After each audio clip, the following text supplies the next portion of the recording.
চট্টগ্রামের চান্দগাঁওয়ে তাহসিন হত্যা মামলায় সন্ত্রাসী ছোট সাজ্জাদের 7 দিন রিমান্ড মঞ্জুর করেছে আদালত। পুলিশের হাতে আটকের পর রবিবার দুপুরে গণমাধ্যমের সামনে আনা হয় তাকে। এ সময় তুলে ধরা হয় তার অপরাধের নানা তথ্য। এদিকে সামাজিক যোগাযোগ মাধ্যম ফেসবুকে ভাইরাল হয়েছে সাজ্জাদের স্ত্রীর একটি ভিডিও। এই ঈদে জামা জুতো অ্যাকসেসরিজের ডিসকাউন্ট মাত্র শুরু করছো তোমরা, শেষ করবো আমরা। চট্টগ্রামের শীর্ষ সন্ত্রাসী সাজ্জাদকে গ্রেফতারের পর সামাজিক যোগাযোগ মাধ্যমে ভাইরাল হয় তার স্ত্রী তামান্না সাজ্জাদের বক্তব্য।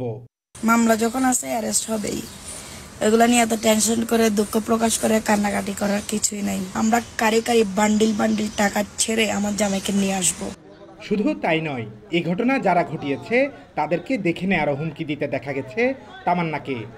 আমার জামাই বীরের বেশে চলে আসবে এবং যারা এই ঘটনা ঘটাইছে তাদেরকে ছাড় দেওয়া হবে না, মাথায় রেখো। এতদিন আমরা পলাতক ছিলাম, এখন তোমরা পলাতক থাকার বেলা।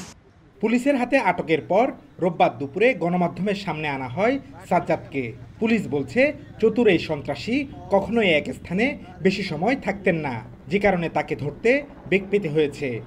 সে সাধারণত রাউজান এবং রাঙ্গুনিয়া এলাকায় বেশি থাকতো, তো সেখানে এগুলো গহীন পার্বত্য অঞ্চল, এইসব জায়গায় রেড করা খুব ডিফিকাল্ট। তো মাঝে মধ্যে শহরে আসতো 5 মিনিট 10 মিনিটের জন্য, এসে আবার চলে যেত। চট্টগ্রাম নগরীর বায়েজিদ অক্সিজেন কালুরঘাট এলাকায় ত্রাস সৃষ্টিকারী সাজ্জাদ সবসময় অস্ত্র নিয়ে ঘুরতেন। তার বাহিনীর কাছে অত্যাধুনিক ভারী অস্ত্র থাকার তথ্য পেয়েছে পুলিশ। অত্যাধুনিক অস্ত্র আছে, অত্যাধুনিক অস্ত্র থাকে, AK-47 assault rifle, AK-55, AK-57, এমনকি টরাস 9mm পিস্তল তাদের কাছে। এদিকে শীর্ষ সন্ত্রাসীর স্ত্রীর প্রকাশ্যে এমন বক্তব্যে শঙ্কিত চট্টগ্রামের সাধারণ মানুষ। তাদের দাবি, এদের দৃষ্টান্তমূলক শাস্তি না হলে জননিরাপত্তা ব্যাহত হবে।